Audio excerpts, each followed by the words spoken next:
In this short video, Dr. Joe Dispenza teaches us exactly how to meditate the right way so we can all manifest our greatest desires in life.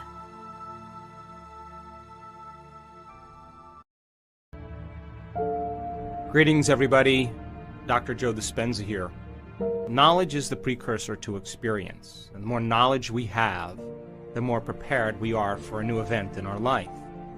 And if we can assign more meaning behind what we're doing, we always gain greater value.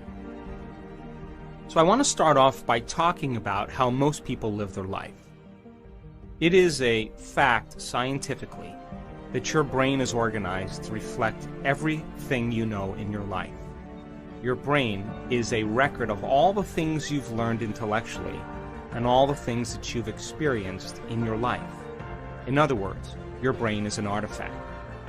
Now, most people wake up in the morning and they think about their problems, they think about themselves, and they begin to anchor themselves into certain feelings and emotions that reaffirm their personality.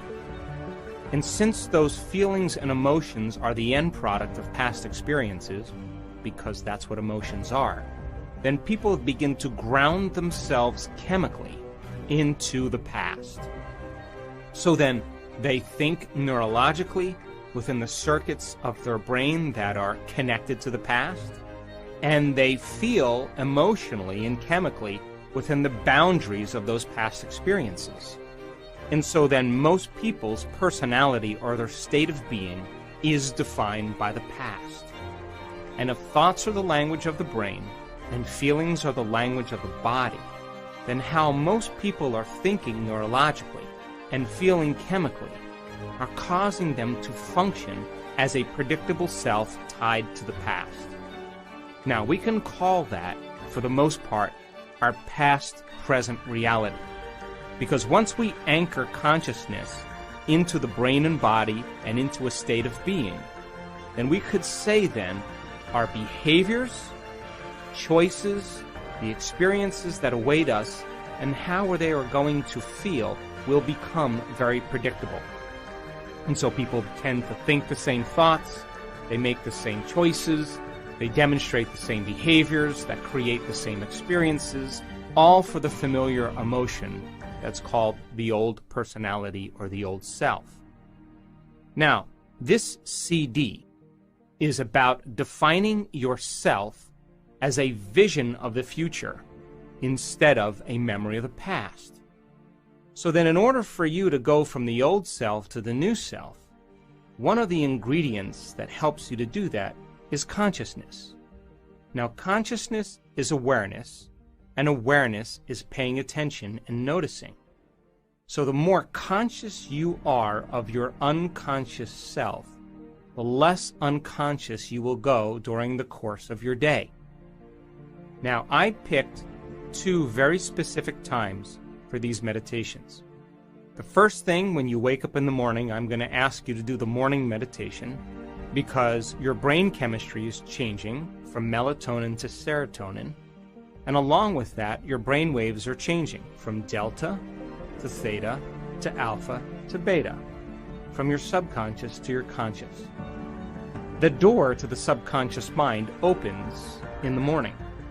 So if you begin to think about a new reality for yourself, you begin to think about a new experience that you would like to have, if you begin to contemplate a new way of being, and you begin to take some time out of your busy life and think about some future experience that awaits you, the mere process of thinking and contemplation is the building process neurologically in your brain.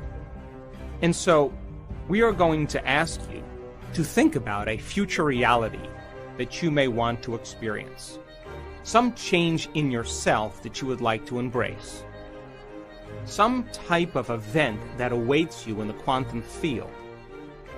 As you begin to think about and speculate a new future event, the frontal lobe turns on. That's the crowning achievement of the human being. It's the creative center. And as you begin to ask the what-if questions, the speculative questions, what would it be like? How would it be? What future awaits me? What do I want? As you ask those frontal lobe questions, because the frontal lobe is connected to all other parts of the brain, like a great symphony leader, it begins to look out over the entire landscape of the brain, and it begins to select different networks of neurons that are connected to the things you've learned intellectually and the things that you've experienced as an event in your life.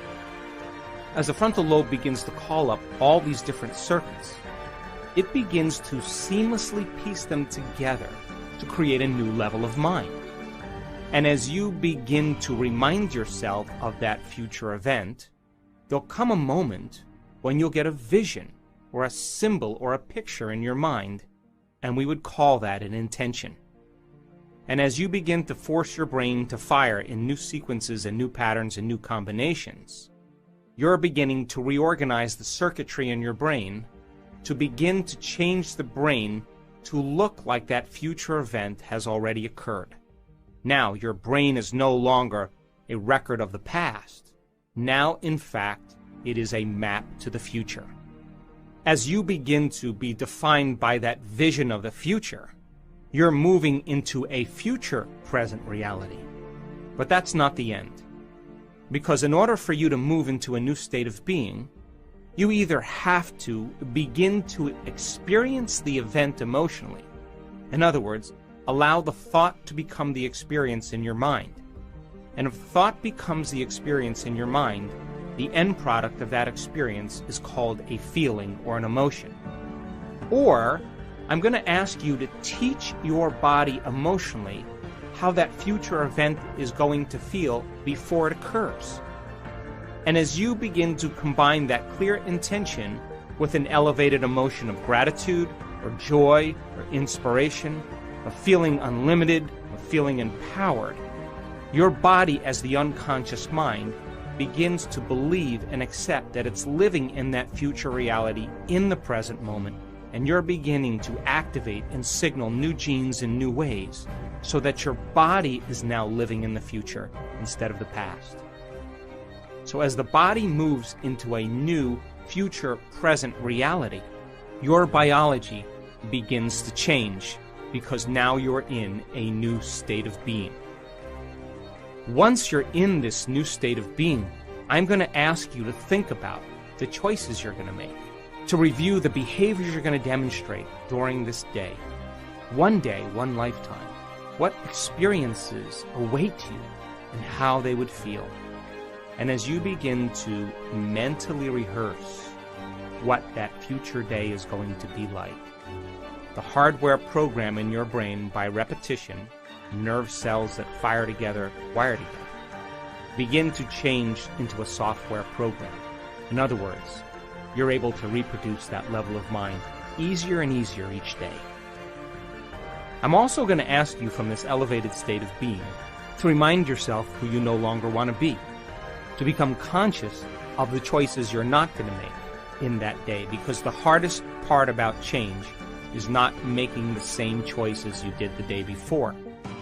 And the other difficulty about change is that we go unconscious. So then if you're conscious of the thoughts that you are not going to let slip by your awareness that causes you to return back to the old self, if you're aware of the choices you're not going to make in this day, if you are aware of the habits and behaviors that cause you to return back to the old personality that's connected to the old personal reality, in other words, no longer blaming or complaining or talking poorly about somebody, whatever it is, and then you think about the experiences you're going to stay away from and the emotions that bring you to a lower denominator, I'm asking you from an elevated state, because you're feeling differently, to look at the old self instead of looking at the old self from a lower denominator and a lower level. So that process of being conscious of your unconscious self, that simple process, allows you to stay aware. That process is very significant. At the end of the meditation, once you're clear of that, I'm going to ask you to remember that intention and begin to think about how you would feel if that event occurred. And as you begin to elevate your state, I'm going to ask you to broadcast that energy into the field for whatever you broadcast into the field is your experiment with destiny. Then we will move back into that state of being one more time, and meditation will be over, and I'm going to ask you to get up as somebody else. The second meditation is a meditation for self-correction. We will already be moving into different brain waves as nighttime comes along. Your analytical mind will slow down, your brain chemistry will change, your brain waves will change slowly from beta to alpha. And so this will be a simple meditation for you to review how you did during the day. Now, I want you to do this meditation just before you fall asleep at night. I want you to sit up in your bed or sit up next to your bed, and I want you to go through the meditation, and when you finish the meditation, it would be best if you could just lay down and fall asleep. That way, you're programming your autonomic nervous system and your subconscious mind even further into your future. And because your brain chemistry is changing, because your brain is changing in its circadian rhythm from daylight to nighttime, you'll already naturally be surrendering into this. And I'm going to ask you to review how you did. What choices did you make? When did you fall from grace? When did you go unconscious? How could you do something better if you had another opportunity? And then I'm going to ask you to put yourself back into that situation and rehearse a better way of being. What piece of knowledge could you use as a precursor to produce a better experience? What piece of knowledge could you apply in this event so that you can begin to change an outcome? And as you begin to rehearse a better way of being, you're beginning to activate and prime the brain further and refine it into the future instead of the past. This is how we self-correct.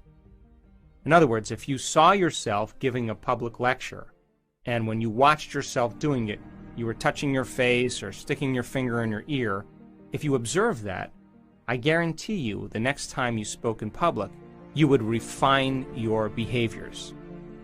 So that process then of going from the old self to the new self and observing how we did then allows us to self-correct and begin to reorganize the mind into the future instead of the past.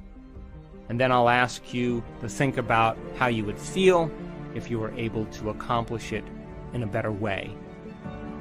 Also, during this evening meditation, where you're observing how you did during the day, I want you to acknowledge yourself for the right choices you made, the better behaviors that you demonstrated, the new experiences that you created, the thoughts that you liked about yourself, and how you felt. And so take a moment during this meditation for you to celebrate the changes that you made. And that should begin to become the foundation of your future self. And then I'm going to ask you to surrender the whole process to a greater mind and allow your autonomic nervous system to begin to program your brain and body into a new destiny as you fall asleep. And the brain will consolidate those circuits neurologically so that your brain is now further installing the hardware into the future. And the chemicals that are released that begin to epigenetically signal new genes in new ways then allows your body to be conditioned into a new biology. The process is simple, and it's a great way for you to move from the old self to the new self. So I selected these times with the intention of you having the door open so you can begin to program your subconscious mind to work for you instead of against you.